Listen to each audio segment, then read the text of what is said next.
இந்த கொடி பாவக்காய் அதுக்கப்புறம் வந்து அவரைக்காய்லாம் போட்டிருந்தேன். இப்போ கொடி பாவக்காய் மட்டும் சூப்பராக வருது, நான் காட்டுறேன்.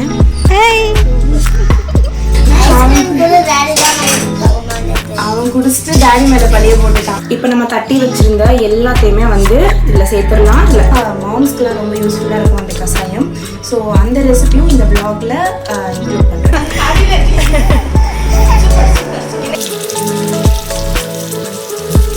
லஞ்சுக்கு வந்து பார்த்திங்கன்னா இன்றைக்கி கொண்டக்கடலை சாதம், அதாவது கொஞ்சம் பிரியாணி டைப்பில் தம் போட்டு பாஸ்மதி ரைஸில் செய்ய போகிறேன்.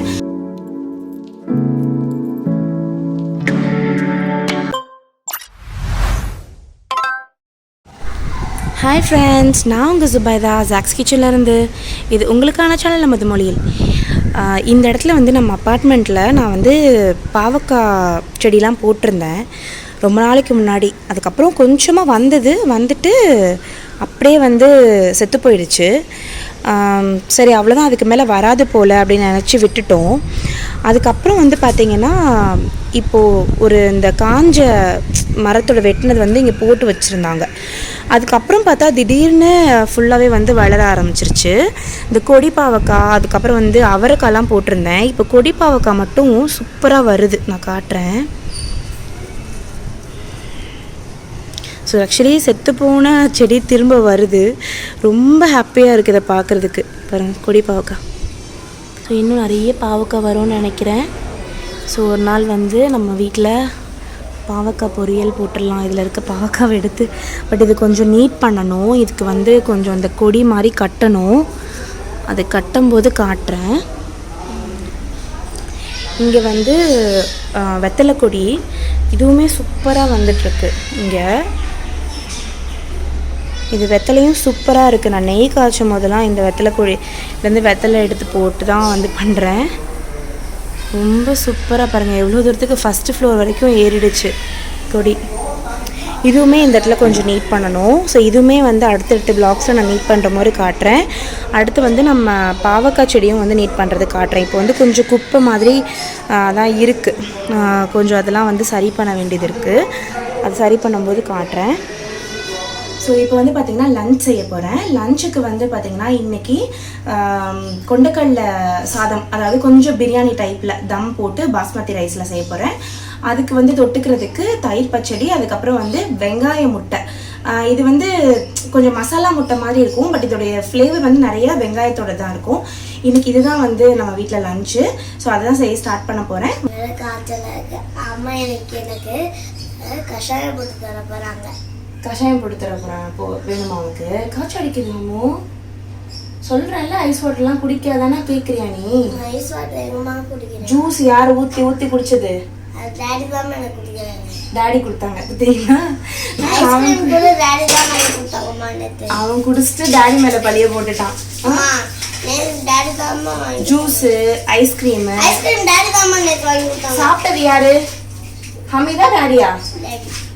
ஹமீத் சாப்பிடல, சாப்பிட்டேன். இப்படிதான் எல்லாத்தையும் செஞ்சுட்டு அப்புறம் தொண்டை வலிக்குது, கஷாயம் போட்டு கொடுங்க அப்படின்னுவான். ஸோ இன்றைக்கி அவனுக்கு கஷாயம் போட்டு கொடுக்கணும். ஏன்னா லைட்டாக இப்போ தான் லைட்டாக சுடுது.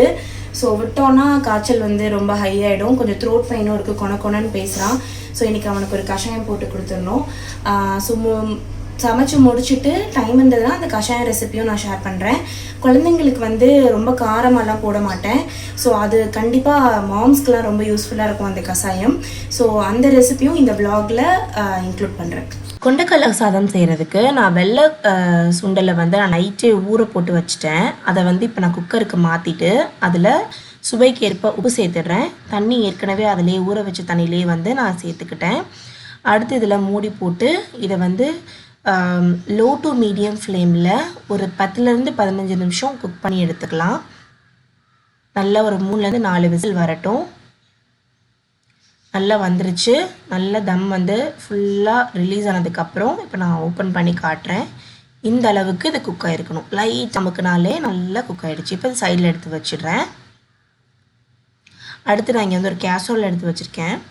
இந்த கேசரோலில் வந்து பார்த்திங்கன்னா நம்ம பிரியாணி இதெல்லாம் செய்கிறதுக்கு ரொம்ப கம்ஃபர்டபுளாக இருக்கும். கேசரோல் வாங்குறதுக்கான காண்டாக்ட் நம்பர் நான் டிஸ்கிரிப்ஷன் அண்ட் பின்டு கமெண்ட்டில் கொடுக்குறேன். இதில் ஒரு 4 டீஸ்பூன் எண்ணெய் ஊற்றிட்டு வெங்காயம் ஒரு 2 வெங்காயத்தை நீளமாக கட் பண்ணி வச்சுருக்கேன். அதையும் போட்டு நல்லா வதக்கிடலாம். நல்லா வெங்காயம் வதங்கினதுக்கப்புறம் 1 டேபிள் ஸ்பூன் இஞ்சி பூண்டு பேஸ்ட்டு சேர்த்துக்கிறேன். 1/2 டீஸ்பூன் கரம் மசாலா தூள் சேர்த்துக்கிறேன். இதில் பட்டை, கிராம்பு, ஏலக்காய் எல்லாமே சேர்த்து எப்பவுமே அடித்து வச்சுருப்பேன் பிரியாணி மசாலா. அதை வந்து சேர்த்துட்டு நல்லா வதக்கி விட்டுடலாம். நல்லா சாஃப்டாக அந்த மாதிரி வதங்கினதுக்கப்புறம் இதில் ஒரு பச்சை மிளகாவை நல்லா இந்த மாதிரி 2ஆக கிள்ளி போட்டுக்கலாம். பச்சை மிளகா வந்து பார்த்திங்கன்னா காரத்துக்கு தகுந்த மாதிரி கூட சேர்த்துக்கோங்க. அடுத்து 2 நாட்டு தக்காளி, அதையும் இந்த மாதிரி நல்லா பொடிசாக கட் பண்ணிவிட்டு நல்லா அதை வதக்கி விட்டுடலாம். தக்காளி நல்லா சாஃப்டாக வதங்கணும். அடுத்து இதில் வந்து மஞ்சத்தூள் 1/2 டீஸ்பூன், மிளகாய்த்தூள் 2 டீஸ்பூன் சேர்த்துக்கிறேன், தனி மிளகாய்த்தூள். இது எல்லாத்தையும் போட்டு நல்லா வதக்கிக்கோங்க. எப்பயுமே இந்த மாதிரி தம் போடுற ரைஸு, புலாவு, பிரியாணி செய்யும்போது இந்த மாதிரி நல்லா அடி கனமாக இருக்க மாதிரியான பிரியாணி கேஸ்ட்ரோல்ஸ் எடுத்துக்கிட்டோன்னா அடி பிடிக்காது. ஸோ எப்பவுமே நம்ம பிரியாணி பண்ணும்போது அது ஒரு பெரிய ப்ராப்ளமாக இருக்கும். ஸோ அதுக்கு இந்த பிரியாணி கேஸ்ட்ரோல் வந்து ரொம்ப கம்ஃபர்டபுளாக இருக்குது. அடுத்து இதில் புதினா, கொத்தமல்லி ஒரு கையளவு சேர்த்துட்டு தயிர் வந்து ஒரு 4லேருந்து 5 டீஸ்பூன், ரொம்ப புளிக்காத நல்லா திக்காக இருக்க தயிராக பார்த்து எடுத்து அதையும் வந்து இதில் நம்ம சேர்த்துக்கலாம். சேர்த்துட்டு நல்லா வதக்கி எடுத்துட்டேன். இந்த பாருங்கள், நல்ல இந்த மாதிரி தயிர் வந்து தண்ணி விட்டு வந்துருச்சு. இப்போ நம்ம ஏற்கனவே வேக வச்சுருந்த கொண்டைக்கல்லையை இதில் சேர்த்து நல்லா வந்து கலந்து விட்டுடலாம். இப்போ இந்த மசாலாவோட கொண்டைக்கல்லை ஒரு 5லேருந்து 6 நிமிஷம் வேகணும். லோ ஃப்ளேமில் மூடி போட்டு இதை வந்து நான் நல்லா வேக வச்சு எடுத்துக்க போகிறேன். இப்போ ஒரு 5 நிமிஷம் ஆயிடுச்சு. நல்லா கொண்டைக்கல்லை நம்ம போட்டிருந்த மசாலாவோட சூப்பராக வெந்துருச்சு. இப்போ இதில் நான் வந்து 2 கிளாஸ் தண்ணி ஊற்றிக்க போகிறேன். ஏன்னா நான் 1 கிளாஸ் வந்து பாஸ்மதி ரைஸ் எடுத்திருக்கேன். ஸோ அதுக்கு 2 கிளாஸ் தண்ணி கொதிக்கட்டும் சைடில்.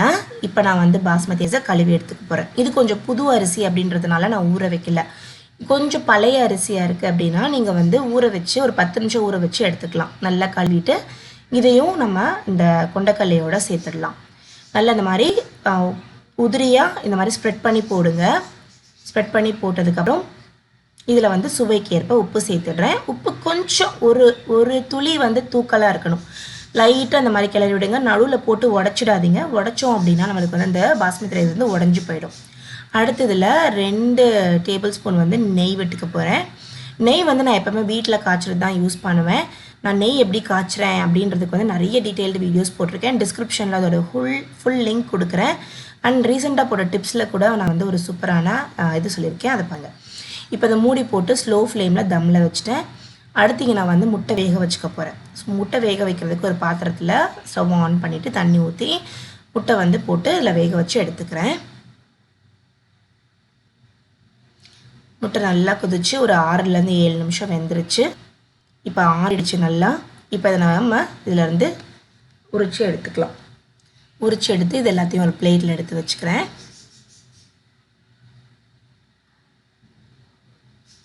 அடுத்து இங்கே நான் வந்து ஒரு கடாய் எடுத்து வச்சுருக்கேன். இந்த கடாயில் வந்து நான் வந்து 1 டேபிள் ஸ்பூன் எண்ணெய் விட்டுக்கிறேன். எண்ணெய் நல்லா காஞ்சதுக்கப்புறம் இதில் நல்லா ஸ்லைஸ் பண்ண வெங்காயம், ஒரு வெங்காயத்தை சேர்த்துட்டு இஞ்சி பூண்டு பேஸ்ட்டு 1/2 டீஸ்பூன் சேர்த்துக்கிறேன். சேர்த்துட்டு இதை வந்து நல்லா வதக்கி விட்டுடலாம். நல்லா இந்த வெங்காயம் சாஃப்டாக வதக்கி வரட்டும். நல்லா சாஃப்ட் ஆகிடுச்சு. இப்போ 1/2 டீஸ்பூன் மிளகாய்த்தூள், 1/2 டீஸ்பூன் மஞ்சத்தூள் சேர்த்துட்டு இதை நல்லா திரும்ப கலந்து விட்டுக்கலாம். நீங்கள் காரத்துக்கு தகுந்த மாதிரி கூட நம்ம இதை வந்து உப்பு, மிளகாய் அதெல்லாம் சேர்த்துக்கலாம். சேர்த்துட்டு நல்லா இந்த மாதிரி சாஃப்டாக வதங்கிடுச்சு பாருங்கள். இந்த வெங்காயம் முட்டை வந்து ரொம்ப டேஸ்ட்டாக இருக்கும். நீங்கள் ட்ரை பண்ணி பாருங்கள். இப்போ முட்டையை வந்து நான் 2 இந்த மாதிரி எடுத்து வச்சுக்கிறேன் கட் பண்ணி. நீங்கள் பிரியாணி நான் வந்து தம் போட்டேன் இல்லைங்களா, இந்த கொண்டைக்கடலை சாதம், அப்போ மேலே எதுவுமே வெயிட் வைக்கலையேக்கா அப்படின்னு சொல்லி நீங்கள் கேட்கலாம். இந்த கேஸ்ட்ரோலோடைய மூடியே வந்து நல்லா ஹெவியாக இருக்கும். அதனால் மேலே எதுவும் வெயிட்லாம் வைக்க தேவையில்லை. ஸோ இப்போ இதில் வந்து நான் கொஞ்சமாக மிளகாய்த்தூளும் உப்பும் வந்து நான் தூவி விடுறேன். ஸோ முட்டையிலையும் வந்து நல்லா அந்த மசாலா பிடிச்சிக்கிறோம் அப்படின்றதுக்காக.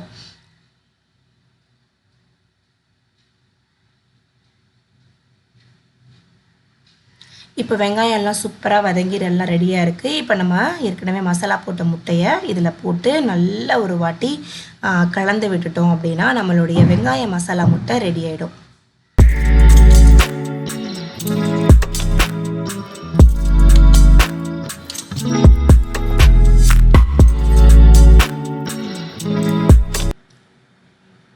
இப்போது ஒரு 15 நிமிஷம் ஆயிடுச்சு. நான் ஓப்பன் பண்ணி காட்டுறேன் பாருங்கள். எவ்வளோ தூரத்துக்கு சூப்பராக நம்மளுடைய கொண்டக்கடலை சாதம் ரெடி ஆகிருக்கு அப்படின்னு சொல்லிட்டு. இது பிரியாணி அப்படின்னு கூட நம்ம சொல்லலாம். கொண்டக்கடலை பிரியாணி சாதம். இப்போ நான் ஸ்டவ்வை வந்து ஆஃப் பண்ணிடுறேன். அவ்வளோதான் ஃப்ரெண்ட்ஸ். இதை பிளேட்டிங் பண்ணிடலாம் வாங்க.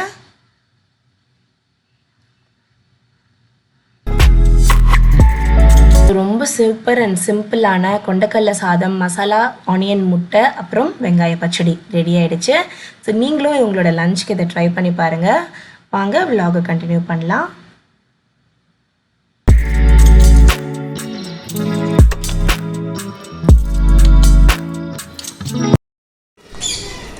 ஸோ இப்போ வந்து அமைதிக்கு வந்து கஷாயம் போடுறதுக்கு துளசியும் ஓமவள்ளி செடியும் வந்து எடுக்கிறதுக்காக போயிட்டுருக்கேன். இங்கே வந்து நம்மளுக்கு தேவையான எல்லாமே இருக்கும். நிறைய துளசி செடி இருக்கும் இங்கே. அப்புறம் வந்து கத்தாழை, துளசிலே வந்து பார்த்திங்கன்னா நிறைய துளசி வச்சுருக்கோம். ஏன்னா அப்பார்ட்மெண்ட் இல்லைங்களா, ஸோ யாருக்காவது தேவைப்பட்டுக்கிட்டே இருக்கும். ஸோ அதுக்காக இங்கே பெரிய துளசி, ஓமவள்ளி அங்கே பாருங்கள், அங்கேயும் ஓமவள்ளி இருக்கும். ஸோ துளசியும் ஓமவள்ளி மட்டும் நிறைய வச்சுருக்கோம். யாருக்கும் இல்லைன்னு சொல்லி அறியக்கூடாதுன்றதுக்காக. கத்தாழை,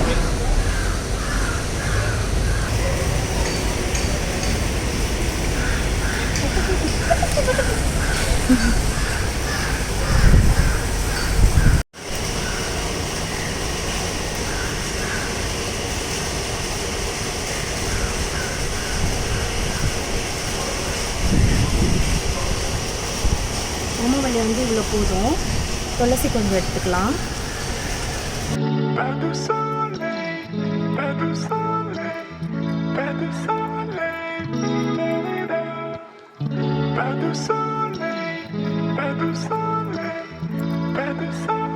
எடுத்துட்டாச்சு. கஷாயம் போட்டுடலாம் போய்.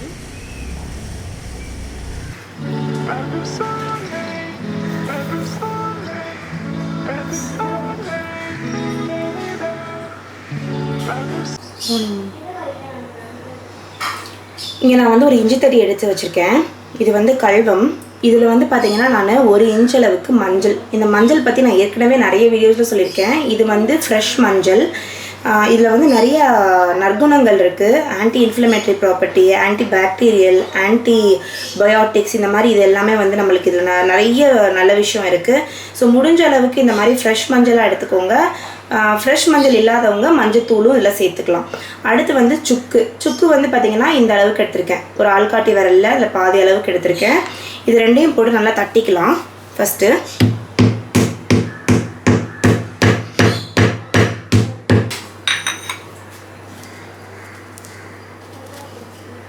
சுக்கு தட்டிட்டு இதை எடுத்து வச்சிடுறேன். அடுத்து இதிலே வந்து மஞ்சளையும் போட்டு தட்டிடுறேன். ரொம்ப அப்படியே இது பண்ணணும் தேவையில்லை. இப்படி 1க்கு 2 நசுக்கிக்கிட்டால் போதும். இதையும் வந்து எடுத்து வச்சிடுறேன். இதில் 1 டேபிள் ஸ்பூன் வந்து முழு தனியாக சேர்த்து இதையும் வந்து 1க்கு 2 தட்டி எடுத்துக்க போகிறேன். மிக்சியில் போடுறத விட இந்த மாதிரி கையில் நம்ம தட்டி போடும்போது இதில் இருக்க நற்குணங்கள் வந்து பார்த்திங்கன்னா இதில் இருக்க நல்ல அந்த என்சைம்ஸ்லாம் இருக்கும். இதில் அதெல்லாம் வந்து உங்களுக்கு இதாகாமல் இருக்கும். நீங்கள் மிக்சியில் பண்ணணும்னா ஜஸ்ட் ஒரு 10 செகண்ட்ஸ்க்கு இப்படி லைட்டாக அரைச்சி எடுத்துக்கோங்க. ரொம்ப பவுடர் ஆக்க வேண்டாம். நான் வந்து இப்போ இதிலே தட்டி போட்டுக்கிறேன். 1க்கு 2 தட்டினா போதும்.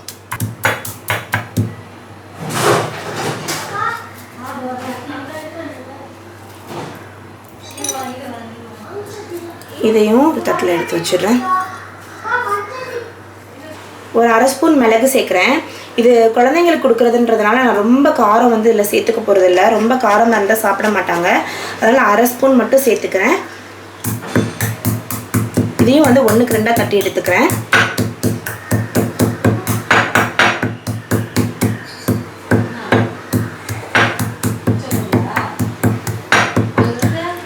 இந்த மாதிரி 1க்கு 2 தட்டிக்கிட்டால் போதும். ரொம்ப வந்து அப்படியே நம்ம பவுட்ரு பண்ண தேவையில்லை.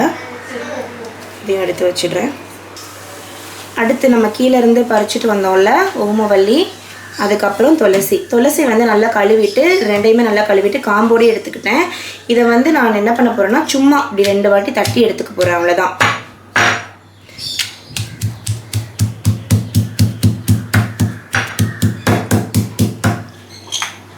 இதையும் மொத்தமாக இதில் எடுத்து வச்சிடுறேன்.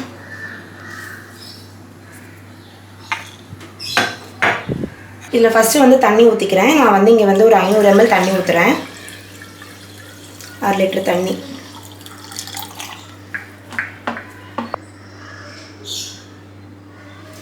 தண்ணி ஊற்றிட்டு அப்புறம் இதை வந்து நான் ஸ்டவ் ஆன் பண்ணிக்கிறேன்.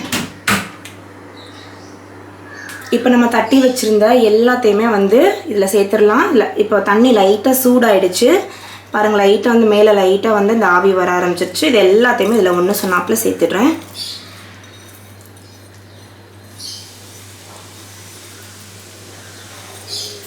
இது நல்லா கொதிச்சு வரட்டும். கொதிச்சு வந்ததுக்கப்புறம் காட்டுறேன். ஒரு 5 நிமிஷம் கொதிக்கட்டும். இப்போ பார்த்தீங்கன்னா தெரியும் நல்லா கொதிச்சு வந்துருச்சு. இதை வந்து நம்ம இப்போ ஆஃப் பண்ணிடலாம். இது அப்படியே பார்த்தீங்கன்னா இன்னும் கொதிச்சுட்டே இருக்கும். பிகாஸ் இது மாக்கள் இல்லையா, அதனால் வந்து லைட்டாக கொதி வந்துடுமே ஆஃப் பண்ணிட்டோம்னாலே போதும். நல்லா கொதி வந்துகிட்டே இருக்கும். ஸோ இது அப்படியே கொதிச்சுட்டே இருக்கட்டும். இதை நான் அப்படியே மூடி போட்டு வச்சிடுறேன். ஒரு 10 நிமிஷத்துக்கு அப்படியே இருக்கட்டும். அப்போ நம்ம போட்ட எல்லா பொருளிலிருந்து நல்ல இதோடைய எக்ஸ்ட்ராக்ட் வந்து இறங்கிடும் இந்த கஷாயத்தில். ஒரு 10 நிமிஷத்துக்கு அப்புறம் ஓப்பன் பண்ணி காட்டுறேன்.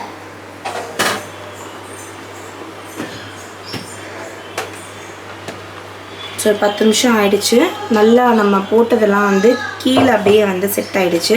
மேலே பாருங்கள் நல்லா தெளிவாக அப்படியே தண்ணி நிற்கிது. ஸோ இதை மட்டும் நம்ம நிறுத்தி விட்டு கொடுத்துடலாம்.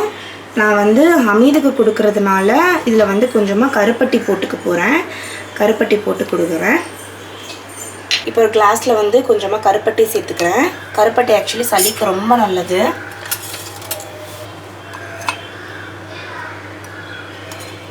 நம்ம செஞ்சு வச்ச கஷாயத்தை அதில் ஊற்றிடலாம். இதை வந்து 3 வேளை கொடுக்கணும். 100 ml கணக்கு. ரொம்ப காட்டமெல்லாம் இருக்காது குழந்தைங்களுக்குன்னு சொல்லி செஞ்சதுனால. நல்லா வந்து சளி கேட்கும், டக்குன்னு போயிடும். நல்லா இனிப்பாகவும் இருக்கும்.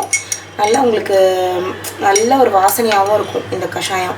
ஸோ குழந்தைங்களுக்கு ரொம்ப ஃபேவரட்டாகவும் இருக்கும். குடிச்சிடுவாங்க. நல்லா ஜூஸ் குடிக்கிற மாதிரி நினச்சி குடிச்சிடுவாங்க. கொஞ்சம் வார்மாக கொடுத்துடுங்க. ஆறி போய் கொடுக்க வேண்டாம். கொஞ்சம் வார்மாக இருக்க மாதிரி குழந்தைங்களுக்கு இதை கொடுத்துடலாம்.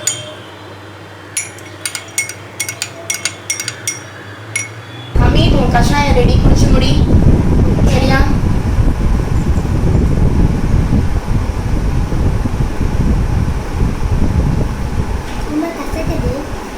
கசக்குதா? குடி, சளி போகணும்ல, குடி. டக்குன்னு குடி, அடக்குன்னு குடிச்சு முடி. இல்லை கசக்கிற மாதிரி எதுவுமே போடலை. சரி, அப்புறம் சாயந்தரம் போல் கொஞ்சம் குடிச்சுக்கோ என்ன. ஹாய், இந்த கஷாயம் குடிச்சுக்கோ. கஷாயம் நல்லா இருக்கா? நல்லா இருக்கா? சரி, சளி எல்லாம் போயிடும். குடிச்சு குடிக்கங்க. அம்மா அழகு. இன்னும் கொஞ்சம் குடிச்சுக்கோ. இன்னும் கொஞ்சம் குடிச்சுக்கோ.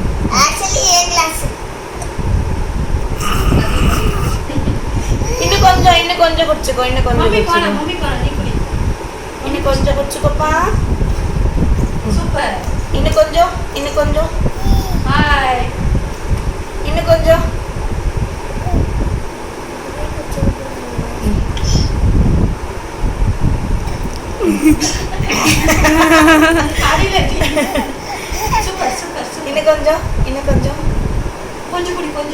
இன்னும் கொஞ்சம். நல்லா இருக்கா? நல்லா இருக்கு.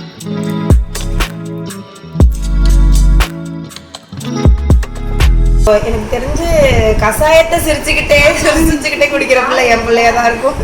நல்லா இருக்கா எல்சா? நல்லா இருக்கா? சளி எல்லாம் காணாம போயிருமா? காலி பண்ணிட்டாமா. சூப்பர் குட்டி. கிளாப் பண்ணுங்க எல்சாக்கு கிளாப் பண்ணுங்க. ஏ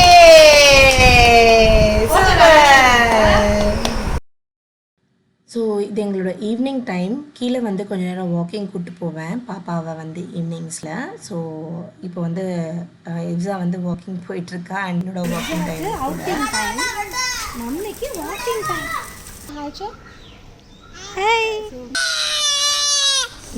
ஹாப்பி ஃபேஸ் காட்டு. ஸோ இதான் வந்து கொஞ்சம் நேரம் கீழே விளையாடுறது, அப்புறம் இந்த மாதிரி கொஞ்சம் பிளான்ஸ் கிட்ட விளையாடுறது, இந்த மாதிரிலாம் கொஞ்சம் நேரம் அவளை வந்து உட்கார வச்சுருப்பேன். ஸோ கொஞ்சம் ரிலாக்ஸ்டாக இருப்பாள். வீட்டிலேயே வச்சுட்டு இருந்தோம்னா குழந்தைங்க ரொம்ப இரிட்டேட் ஆக ஆரம்பிச்சிருவாங்க. ஒரு மாதிரி அழுதுகிட்டே இருப்பாங்க. அது நம்மளுக்கு தான் டபுள் ட்ரிபிள் டென்ஷன் அந்த மாதிரி ஆகிடும்.